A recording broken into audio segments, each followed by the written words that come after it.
Well, I think we're pretty strike aware these days thanks to the long platinum belt strike. And so there should be no surprise really that we have a strike, a major strike right now.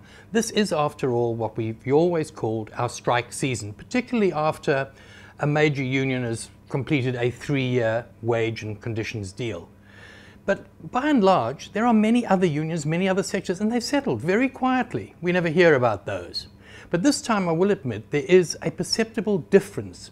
There seems to be more confidence and certainly more determination among organized workers to push for their demands. A classic example, I think, is the fact that NUMSA, the National Union of Metal Workers, that launched the present strike, were demanding a 15% wage rise and housing allowance, etc.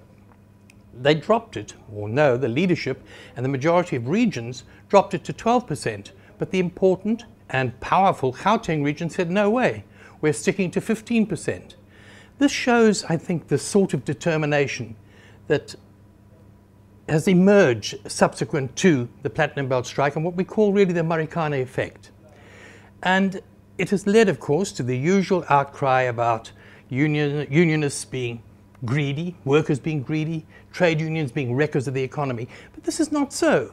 What they're trying to do, because of the conditions now, for example, I think any low-paid worker who spends perhaps 50% of their disposable income on food and maybe 20% on transport, any worker in that position earning perhaps less than 4,000 or 5,000 rand a month will find it more difficult to live over the next year if they don't get a double-digit wage increase, because they will not have enough to buy what they bought before. And I've said this a couple of times.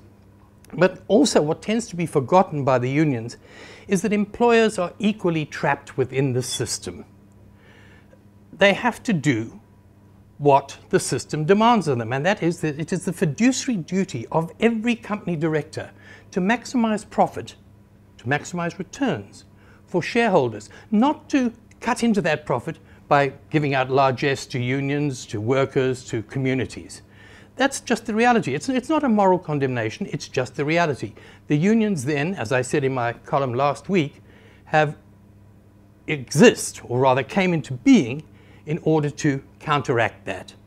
You know, as the great, late, and often detested Milton Friedman, that guru of neoliberalism, said shortly before he died, any company director who prioritizes social responsibility should be sacked on the spot. And he was perfectly correct. Now, we need to have, yes, good labor relations, but the point is we need to think things through and to be perfectly clear about what we want. NUMSA, with the current strike, has elevated almost to the point of principle the idea of banning what they call labor brokers. But none of the unions have adequately defined what they mean by labor brokers. Even the great Public Servants Association, the PSA, the biggest public sector union, supports this demand of banning labor brokers because there is inadequate regulation, inadequate monitoring of the system. This is the major problem. And it's had a knock-on effect even within the Platinum Belt, because we now have contract laborers who work on the mines, doing various jobs from catering to security to shaft sinking, whatever, working for contractors. They do not get the back pay that the miners now get, the permanent employees of the various mining companies.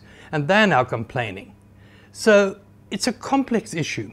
And it's an issue I hope to go into in my labor column, the Inside Labor column, which you can read on Fin24 on this platform tomorrow, and on Sunday in print in the City Press. But you know, I want you to come with your comments, to give us your comments, to come with the arguments. There's a Q&A. I'm happy to answer any questions. I'm happy to indulge in debate with you about these issues and other issues as well. So please communicate with us at editor@fin24.com. That's editor@fin24.com. And for this week, that's all from me. Cheers.